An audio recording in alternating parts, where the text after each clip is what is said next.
Here I have Samsung Galaxy Note 9 and let me show you how to enter the download mode on the following device. So at the very beginning, let's start by pressing the power key, keep holding power, choose power off and tap power off again. Let's wait until your device will be completely switched off.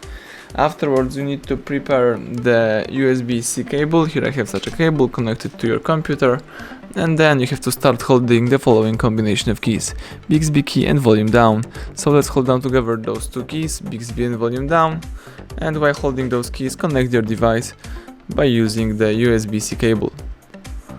Keep holding your keys. As you can see, the warning pops up, so let's press volume up to continue.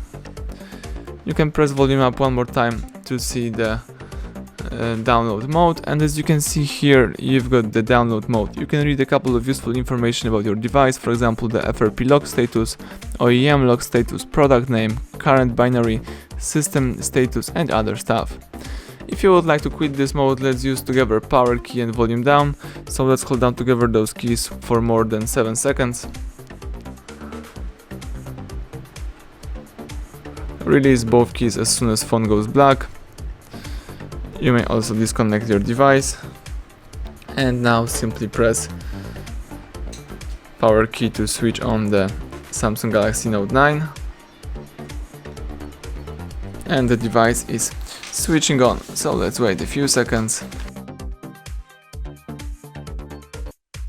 and that's it. The home screen pops up, so everything went well. Now you can use your device. Thank you for watching. Please subscribe our channel, leave thumbs up under the video.